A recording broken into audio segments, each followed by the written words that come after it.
Before we get into today's video, I just want to give a quick disclaimer that I am not a fitness expert. While I do enjoy fitness and I have been working out for years, I'm definitely not an expert. Everything in this video is just from my personal experience and it is what has worked for me, and I'm just going to be sharing that with you guys today. Okay, disclaimer over. Hey guys, what's up? Welcome back to my channel. Hope you guys are all doing well. If you guys are new here, hi, I'm Gigi. Thank you so much for stopping by. I would love it if you would stay, so please go ahead and hit that subscribe button, turn on that bell notification so that we can be friends. So today we have another requested video. Some of you guys saw my last and probably final TikTok viral weight loss dance update with my 1 month results, in which I lost a significant amount of weight without dieting. And you guys wanted to know, how do I lose weight without dieting and eating whatever I want? The fact of the matter is, in order to lose weight, you need to be in a calorie deficit. For me to lose weight, I had to have been in a calorie deficit, either through eating fewer calories, increasing my activity, or a combination of the two. So then I can reword the original question to, how do I lose weight without counting or tracking my calories? And the simple, quick answer is through increasing your activity. But wait, then if I'm not calorie counting, how do I know if I'm eating enough or overeating? And this is where it can get a little bit tricky. At least it did for me. I used to be an avid calorie counter to the point where I had been calorie counting and in a deficit for so long, like I'm talking years, that I knew if I stopped calorie counting, I would 100% gain weight. I was eating like 1,200 calories a day and exercising 6 days a week. That was a cycle I needed to break, because it got to a point where it pretty much controlled my life. Everything revolved around what I was gonna eat, when I was gonna eat, and how much I was gonna eat. Constantly thinking about food. And it got to a point where I just decided, no more. So when quarantine started, I made the decision to quit that. And I intentionally gained weight. And I did this because I knew that in order to get to a place where I could just eat whatever I want, whenever I want, and not worry about weight gain, is that I had to gain weight in the first place in order for my body to stabilize and be healthy enough to trust me to eat and not hold on to any more fat. This is pretty much what I've learned from watching Stephanie Buttermore's All In journey. She goes into way more detail in her channel and shares her full experience with her weight gain and weight loss. So if you want to learn more about that, go check out her channel. And I also have my own experience with this because I did it in a slightly different way than her. So if you guys want me to talk about that in another video, I'm happy to do that as well. Just leave a comment below. But back to today's video. So I gained the weight. How did I lose it? Well, after getting to a place where I felt like my body was healthy enough, I decided it was time to lose weight in a sustainable way that didn't take over my entire life. So how did I do that? Well, that brings me to my top 4 tips for losing weight without dieting. Before I get into my tips, I wanted to show you guys where I was early on in the pandemic to now. On the left was May of last year, when I had just started to stop tracking my food. I remember thinking I was so big here, but looking back now, I think I looked pretty good. And then the 2 pictures in the middle are me when I was at my heaviest and most bloated in February of this year. And the picture on the right is me right now. I'm not at my goal yet, but I'm pretty happy with the progress I've made. These are the same shorts as the first picture, and they didn't even fit me back in February. And I've gotten to this point without dieting. Tip number 1, everything in moderation. Yes, you hear it all the time, 100% true. So this one sounds pretty simple. When it comes to eating whatever you want, eat whatever you want, but do it in moderation. It's okay to have a cookie or a chocolate bar or a slice of cake here and there, but you don't need to eat it all the time or have large portions. You might be saying to yourself, but I always crave them, so how can I limit them when I always want to eat it? You're not alone. I used to feel this way all the time too, but then I realized the reason that I'm constantly craving these things is because I'm telling myself that I'm not allowed to have it. I'm telling myself that this is not good for me and I can't have it, meaning that I continue to constantly crave it and constantly think about it. Yeah, you have heard this 1,000 times before, but I'm gonna say it again because 1, it is 100% true, and 2, it is something that I have experienced myself and can vouch for the fact that you can escape this mindset. So, as an example, let's say you're really craving a cookie, okay? But you've labeled this cookie as bad. So you tell yourself, I cannot have this cookie. But you're craving the cookie, so what do? You just substitute. Try to mute your craving and let's say you have an apple instead. You eat the apple, you don't really enjoy the apple, and you still want a cookie. So you ate the apple, but it didn't stop the craving because you're still thinking about the cookie. So you decide, okay, I really can't have a cookie. So why don't I eat something else, like peanut butter toast? So you eat the peanut butter toast. You're not hungry, but you're not satisfied. You still want the cookie because you're not allowing yourself to have the cookie. And let's say you go through this cycle a few more times until finally you give in and you decide, F it, I'm gonna have the cookie. But by this point, you are craving this cookie so bad that you end up eating more than you originally planned to. So instead of having just one cookie, you might have 3 or 4 cookies, or you might have an entire bag of cookies. And then not only did you eat the entire bag of cookies, you also ate an apple, peanut butter toast, and any other snacks that you ate earlier to try to suppress your cravings, ultimately leading you to eat more calories in the day and being in a calorie surplus, thus gaining weight. Then you feel guilty and shameful, so you tell yourself, I'm never doing this again. I'm not allowed to have cookie. I'm not allowed to have any dessert because I ate this entire bag of cookies. And then the cycle basically starts all over again. And you're back to square one. So how could this have been avoided? Well, it's actually pretty simple. If you want a cookie, allow yourself to have the cookie in the moment. I know.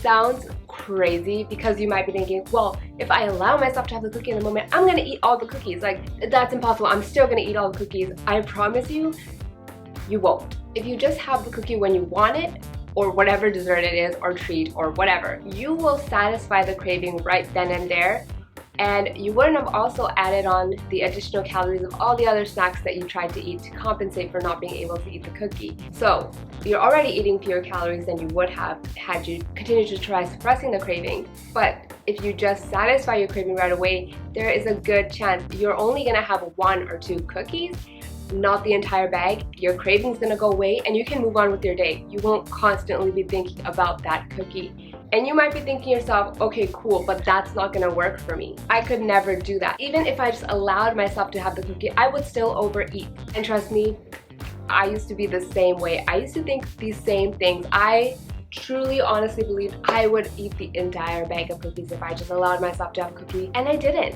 I didn't end up doing that. Sure, in the beginning, it was a bit of a gradual transition. I might have had 3 or 4 cookies a couple of times, but most of the time I really only had 1 or 2, and that was more than enough for me. And if I had any more, I would often feel sick and grossed out, which just led me to not want those cookies for a long time. So if you think this tip won't work for you, I promise you're not the only one that thinks that.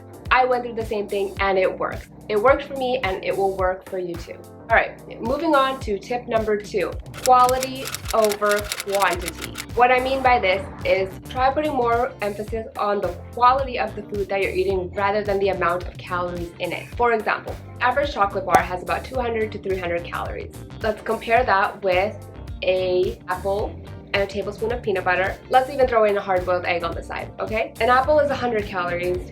Tablespoon of peanut butter, also 100 calories, and the egg is like 70 or 80 calories. So calorie-wise, it's about the same as a chocolate bar, but nutrient-wise, it is way more nutrient-dense than the chocolate bar, which is loaded with processed sugar and simple carbs. The apple has a lot of good vitamins and minerals that your body needs. The peanut butter is full of healthy fat that's going to keep you full longer, and if you decide to throw in the egg, you even got some protein in there. If you have a chocolate bar as your snack, that's gonna burn off so quick and you'll be hungry in probably 20 to 30 minutes and you're gonna probably want to eat something else. If you had the apple, peanut butter, and egg as a snack, not only is that gonna keep you full for a long time, it's gonna give you nutrition that your body needs to function better and more effectively, and it's gonna make you more full in the sense that you're eating more food than if you were just to eat a chocolate bar. I'm not saying if you want a chocolate bar, don't have a chocolate bar, because we already went through this in tip number 1. I'm just giving the example as a comparison onto like types of food that you eat. This is a great tip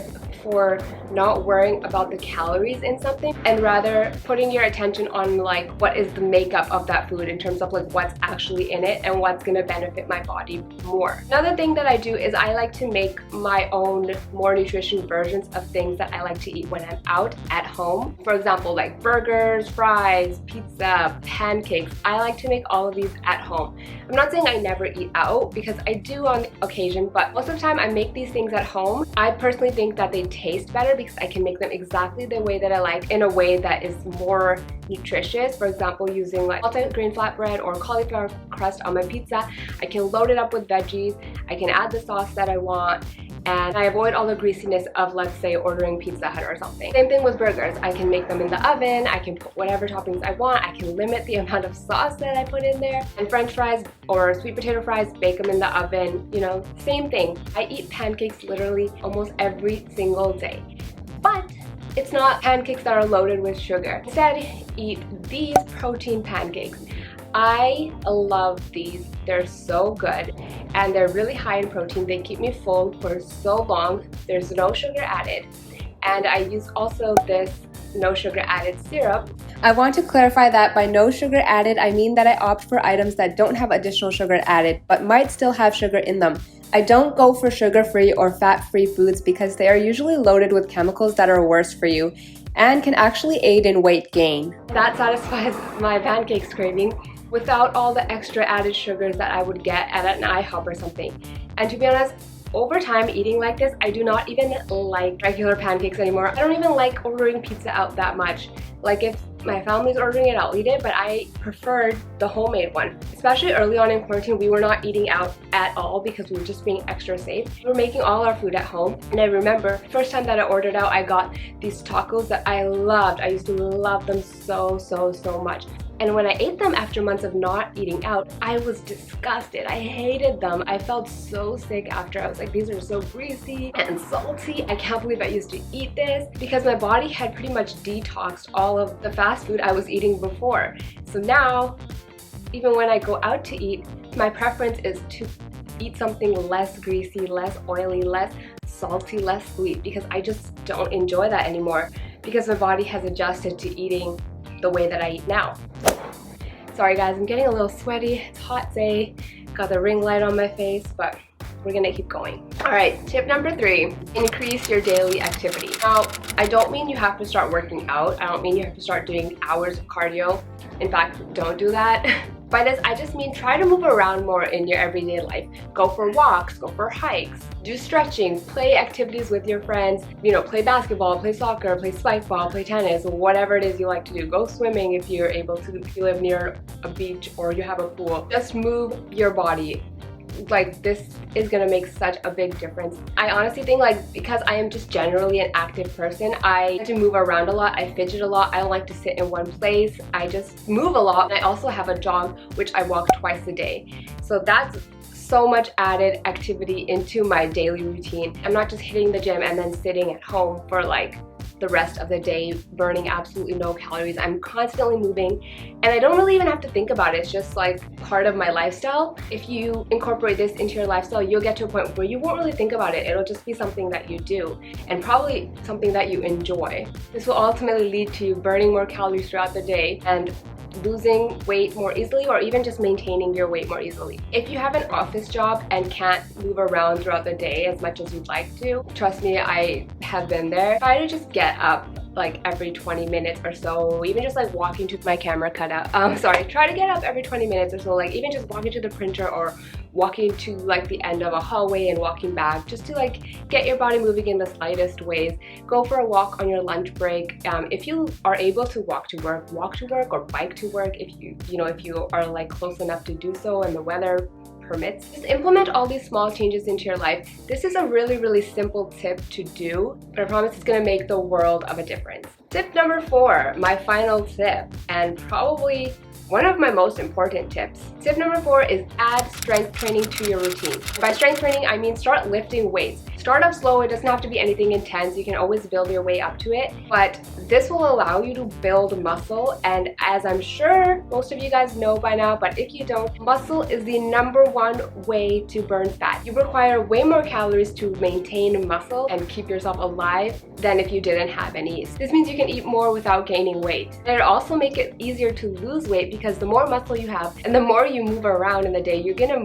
burn more calories because, like I said, you require those additional calories to keep that muscle. Even just adding a simple routine 3 to 4 times a week will over time change your body and you will build muscle, And if you're a beginner and you don't know where to start and that's what's preventing you because you're nervous and don't know where to start, there are so many free starter guides out on the internet, on YouTube. I remember when I first started working out, what I basically did was I just Googled, like, I don't even remember exactly what I said. I think I just Googled like a weekly workout routine, and it was like a upper body, lower body split.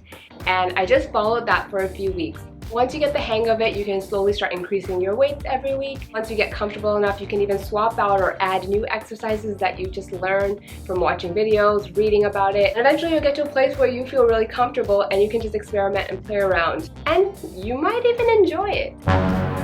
I forgot to mention that when implementing all of these tips into your lifestyle, the most important thing to remember is that patience is key. If you want to see results that are going to last a lifetime, you have to be patient and remember that you are changing your daily habits. I know it can be frustrating to not see results right away, but I promise it's worth the wait because not only will the results come, they're more likely to stay because you've changed your lifestyle. Alright guys, I tried to make this as concise and as easy to understand as possible. I hope it was. Like I said, these tips are what helped me and are continuing to help me, and I hope they do the same for you. If you guys have any questions, feel free to leave them in the comments below and I'll try my best to answer. But other than that, if you guys liked this video and found it helpful, please give it a big thumbs up, subscribe if you haven't, and I'll see you guys in the next one. Bye!